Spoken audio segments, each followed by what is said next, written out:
Um, if you guys are joining us this morning for the first time, last week I started chatting to us about surrender at the feet of Jesus. And so what I would like to do this morning is to continue speaking on that and just sharing with you a couple of next steps which we can take as a congregation around that theme.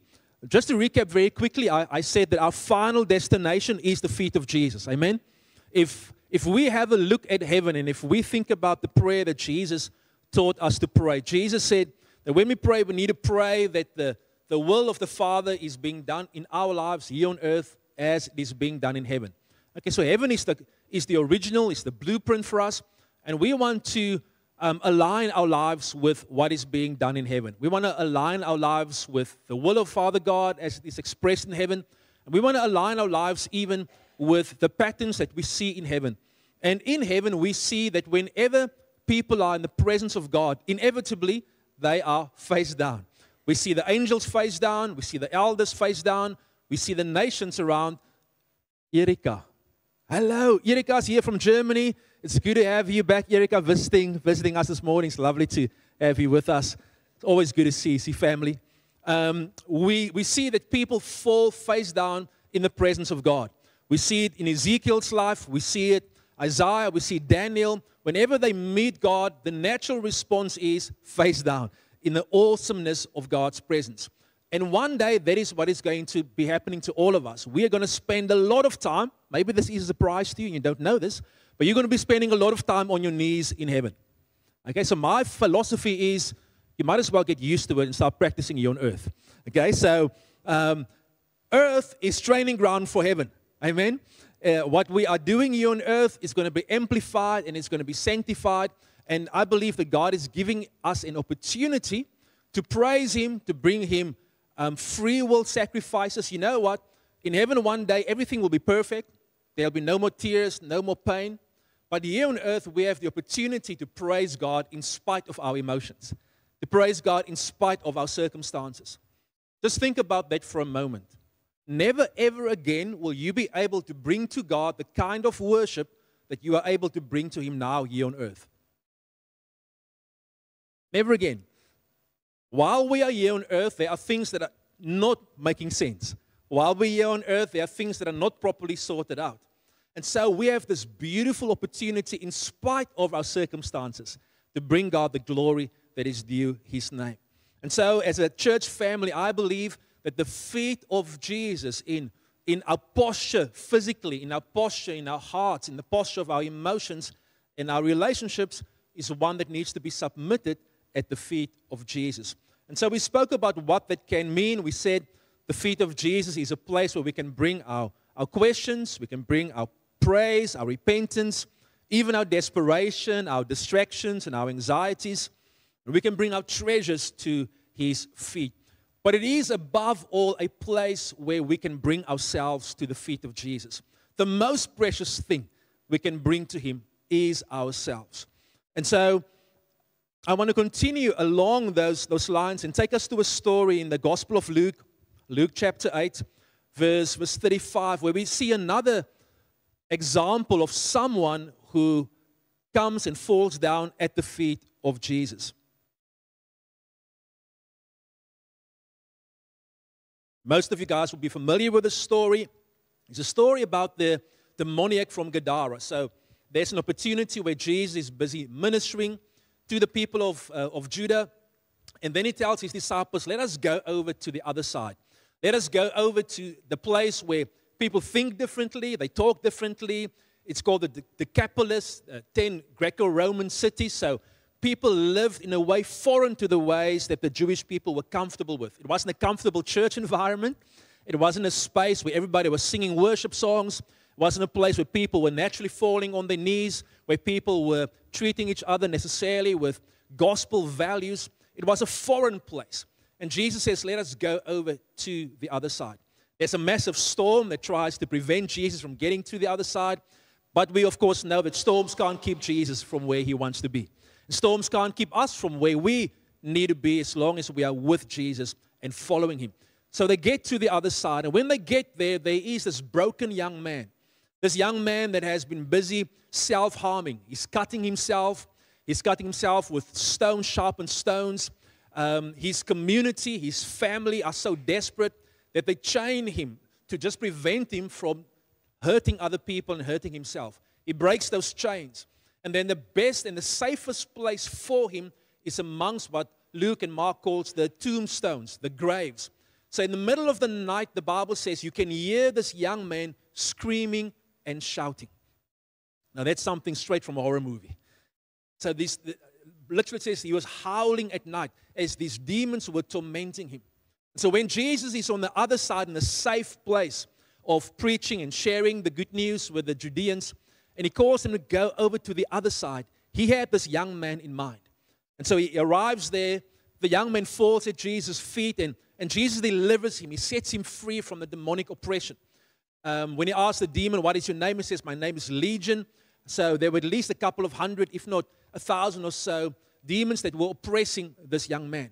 And Jesus sets him free and he's delivered. Okay? And now, something happens. These demons ask Jesus for permission to go into a herd of pigs. And Mark says about 2,000 of those pigs. 2000 is baie. 2,000 of those pigs then run down a cliff and they all drown in the lake. The herdsmen, they run away. I think most of us would have run away as well. Okay, thousands of pigs. In Beaufort West, we stayed close to the slagpale. I grew up. I don't know if many of you guys have heard pigs being slaughtered. It's not a pleasant noise. Okay, it is not a pleasant noise at all. And yeah, these pigs are, do you think they're going singing worship songs as they're going down? And now, man, they are making a ruckus, okay? They are busy drowning, so they're going down. These herdsmen are running away. It is chaos. This doesn't look like a church service at all. Okay, chairs are flying everywhere. It is just like everything is going bananas. And so all the pastor and the worship team, they're running out. Okay, they just like don't know what's going on. No, I'm joking. They, of course, know everything that's going on, so they're always looking calm and collected. So the herdsmen are running off and they're telling the community about what has happened. This guy, we don't know his name, but he surely had a name. He's been delivered, but the pigs are all dead. All right, and so the people rush out to see what had happened. Okay, there's a reel being made. It's trending on every TikTok video. Everything just pigs everywhere. It is just like every place, everyone's social media, it's just blowing up with this thing. All right, and so people are rushing out to see what had happened. Some think that it's AI generated and it can't be. Pigs don't do that. You know, it's impossible. And so they're going out to see what is happening. A crowd soon gathers around Jesus. And they saw the man who had been freed from the demons. They see this man. And how do they know that he's freed from the demons? Because there's something different about him. I mean, there's something different. This young man that was trapped in his chains, busy cutting himself, busy howling and screaming like a pig, he is free. And how do they know that he's free? Because he was sitting at Jesus' feet, fully clothed and perfectly sane. Isn't it a glorious change? From the guy that is living at night amongst the graves, cutting himself, causing chaos, he's now seated at Jesus' feet, fully clothed and perfectly sane, and they were all afraid. Sometimes when God moves, it is so spectacular, so out of the ordinary, that people's response is simply to become afraid. Now, the English translation, the ESV says, he was clothed and he was in his right mind. So what was happening to this young man? He was busy losing his mind. There were hurt and trauma and brokenness inside of him that caused him to become an outcast, caused him to hurt the people closest to him, caused him to reject those around him. And so he lived in isolation. But Jesus meets him and he's clothed and in his right mind. Then look at the people's response. Then those who had seen what had happened told the others how the demon-possessed man had been healed. And all the people in the region of the Gerasenes begged Jesus to go away and leave them alone. What a strange response. Here's a young man that is sane, in his right mind, saved, clothed, and the people can't handle it. They begged Jesus, "Go away, leave us alone." For a great wave of fear swept over them. And so Jesus returned to the boat and left, crossing back to the other side of the lake. But the young man who had been freed from the demons begged to go with him. So here's Luke using these two words, begged. On the one hand, you have the crowd. They begging Jesus, "Jesus, go away." The Greeks were quite wary of magicians, right? They feared magicians. They didn't know what to do with them. And so here's Jesus, and according to them, he's performing magic. And so they can't understand this, and so they want to stay as far away as possible from a thing that they cannot understand. And it's easy to look at that and say, okay, yeah, I can understand why the Greeks were doing that, but I wouldn't do that. But how often do we run away from things we don't understand? How often do we stay at arm's length even from things that God is doing, but just because it's not fitting into our box, we don't want anything to do with it? But here's the young man, whereas the crowd is begging Jesus, "Just go away." My heart is always just, may we never be a church that just because we don't understand things, we would ask Jesus to go away. Not here, Lord.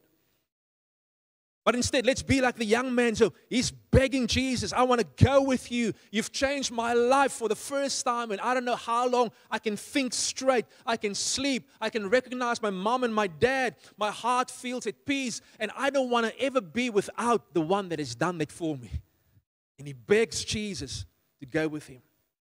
But here's something very interesting that Jesus does. Jesus sent him home, saying, "No, go back to your family and tell them everything God has done for you." So he went all through the town proclaiming the great things that Jesus had done for him. So at the feet of Jesus, there's something that happens. See this young man, if we can have the next slide, Robin.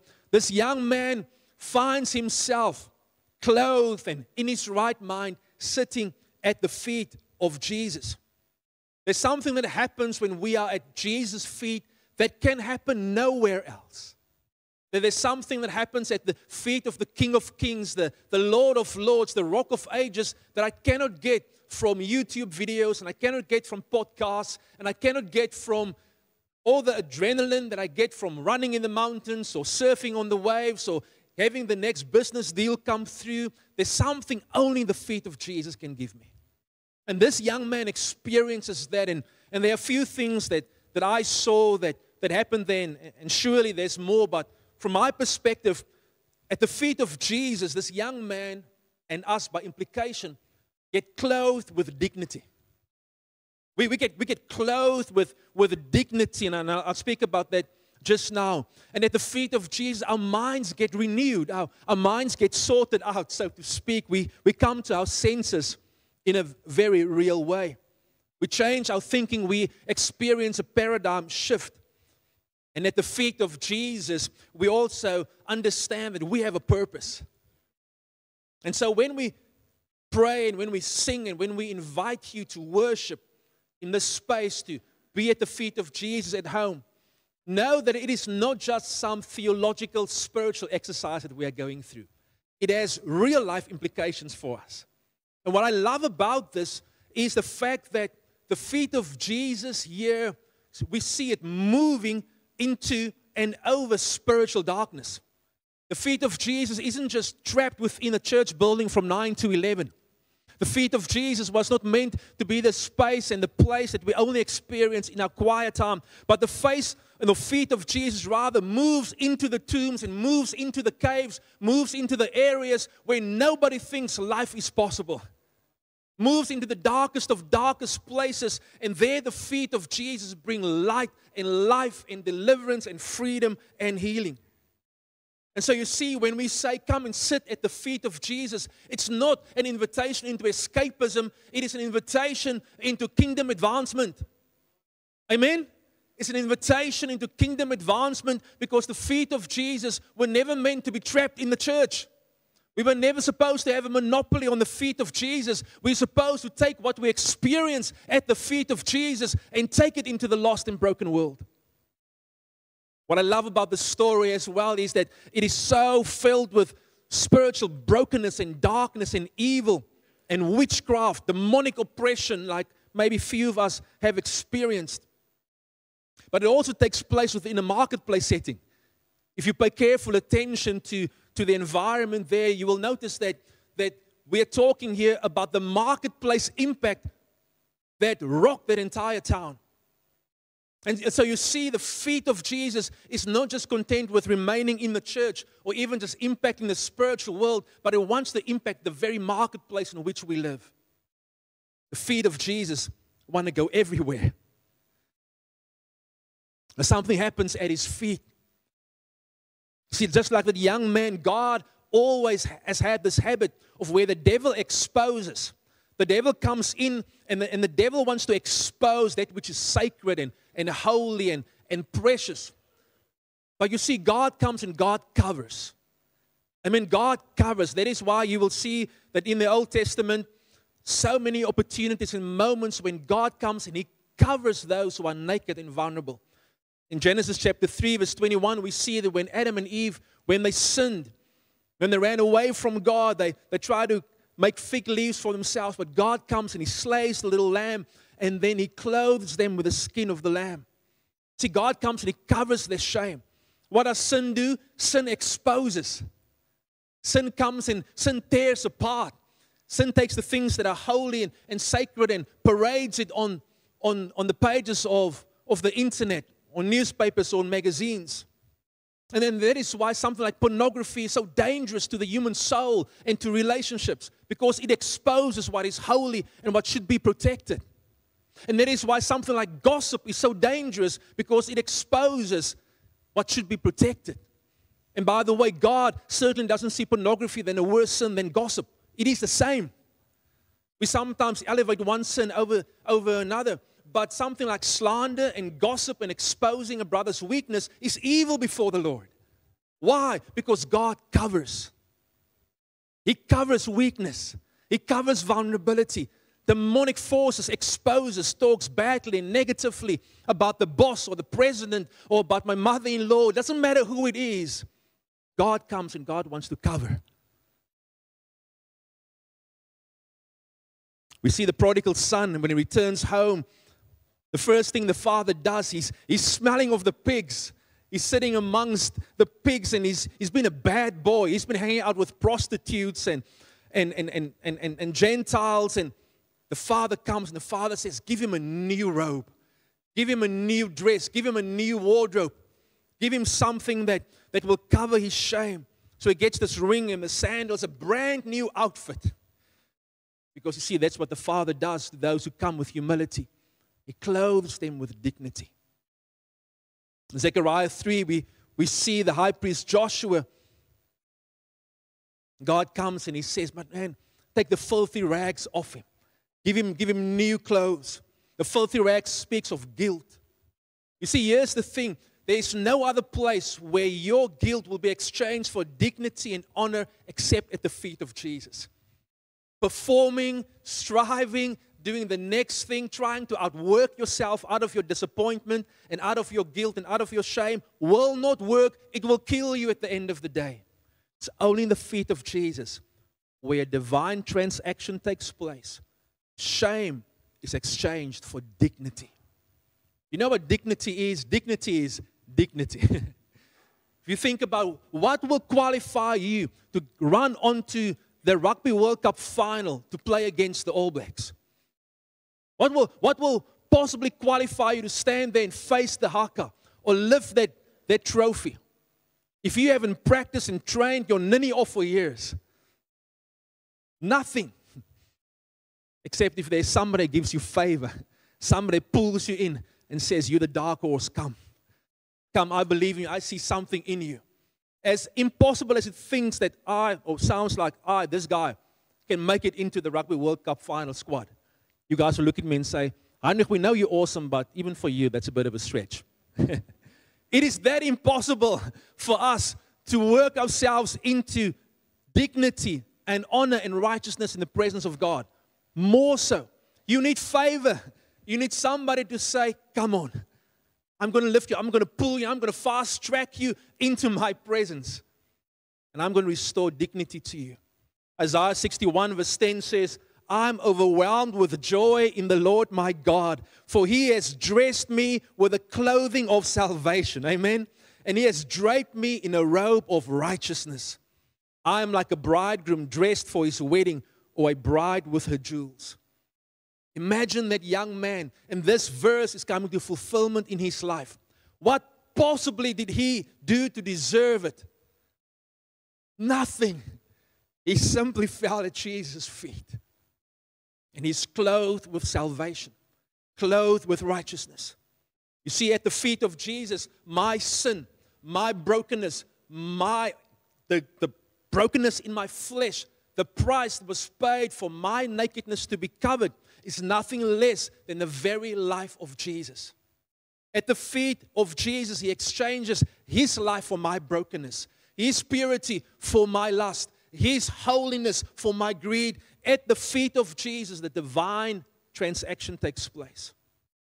2 Corinthians 5:21 says, "For our sake He made Him to be sin who knew no sin, so that in Him we might become the righteousness of God in Christ."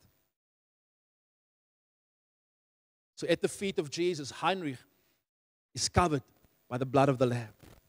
At the feet of Jesus, it doesn't matter whether I preached an awesome sermon or whether I had a most horrific week, I'm covered by the blood of Jesus.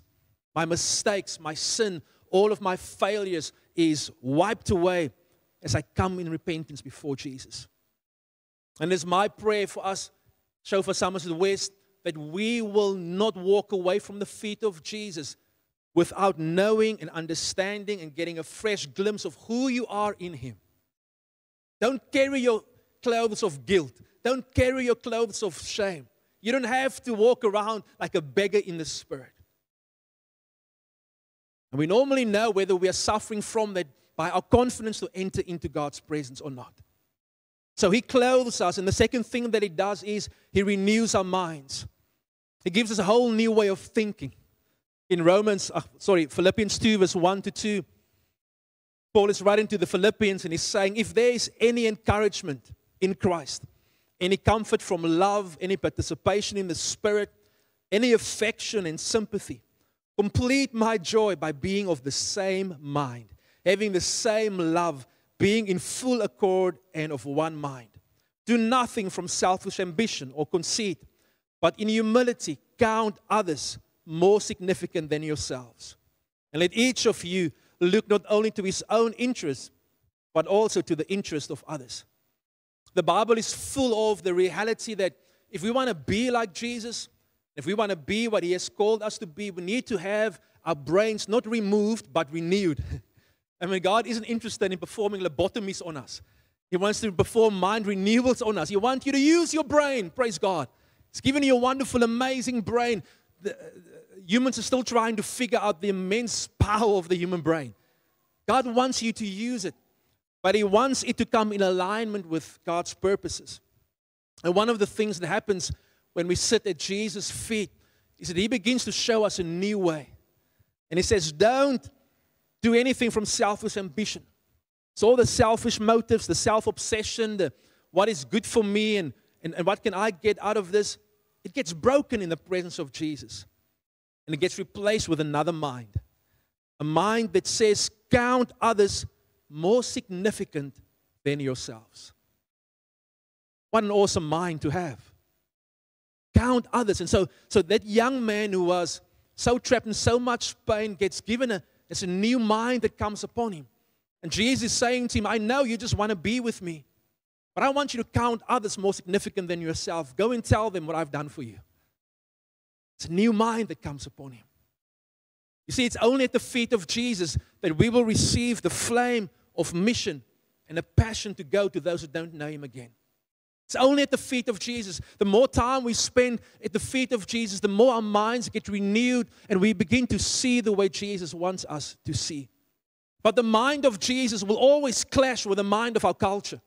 The mind of Jesus will clash with the predominant mindset of Somerset West and Strand and Nomzamo and Firgrove. It will clash because the carnal mind is enmity with the mind of God.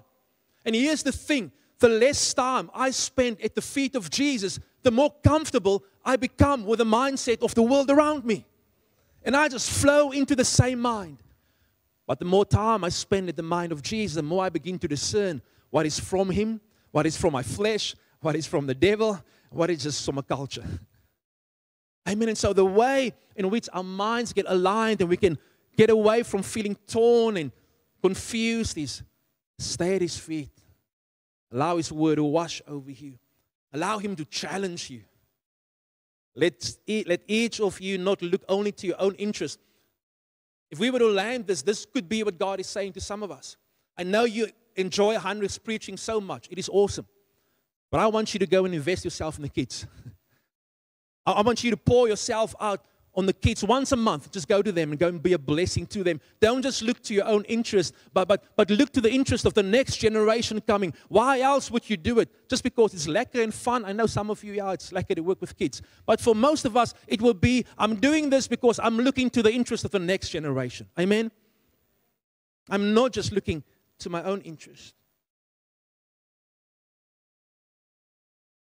So we clothed the feet of Jesus. And sitting at Jesus' feet is the place where our minds are healed, they are aligned, and they are renewed. And finally, the feet of Jesus is also the place where we receive sometimes a Joel Stransky drop kick, the behind, to say, you've sat long enough, my son, my daughter. How much longer do you want to sit just receiving? It is time to, can we say it together? It is time to go.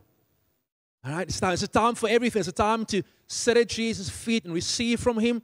And then there's a time to go.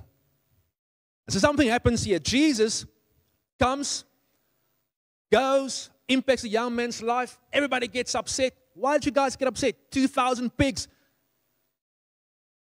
Scholars estimate that there's between 8 to 22 million rand that was lost in the one moment. Between 8 and 22 million worth of pigs that were drowned in the river. Okay, they would destroy most companies. So you think, why did these guys get upset? Well, they get upset because the kingdom impacted the bottom line. Most of us don't have to make those kinds of sums. But for many of us, the choice between following Jesus and just continuing with business the same way is as stark as that. You might not stand to lose 8 million, but you might stand to lose face in front of your colleagues by talking about Jesus. You might stand to lose your reputation by choosing to pay your guys more than what others are paying them. Because why? Because you are wanting to do this the kingdom way and not the way of culture.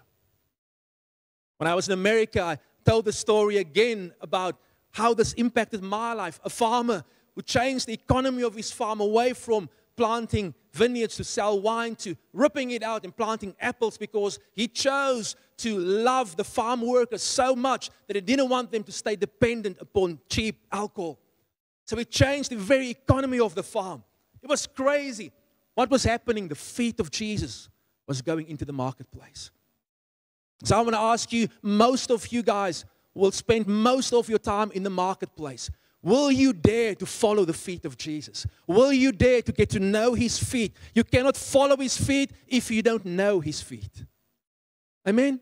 We cannot follow His feet if we don't know His feet. So sometimes we will be here at the front and we will encourage you to worship Him. We will encourage you to praise Him. We will encourage you maybe even to do something radical and get down on your knees. Why? Because this is practice time. For the Monday and the Tuesday and the Wednesday and the Thursday, when you need a touch from God, when you need perspective from God. And so, God comes and sends the young man back where he came from.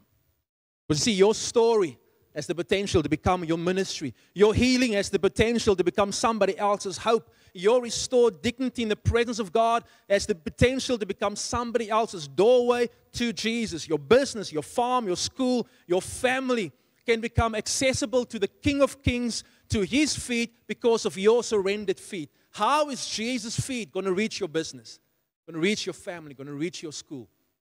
It's through your feet and through my feet. Amen? So if Jesus' feet is looking for an entry point, I want to say, Jesus, come and walk through me. I don't want to be the block. I want to be the door. So I believe the pattern for our lives is simply this. Let's sit at His feet. Let's be healed at His feet. And then from His feet, let's be sent to the world that needs Him so much. Because you see, you can't sit at Jesus' feet without being sent from His feet. And so this morning, I want to ask you guys to stand with me. Because I want to just give you an opportunity to respond. All creatures for His pleasure, and from the dust created man, who conceived imagination, whose justice is our cornerstone, governs history just by speaking, and calls the nations as His own.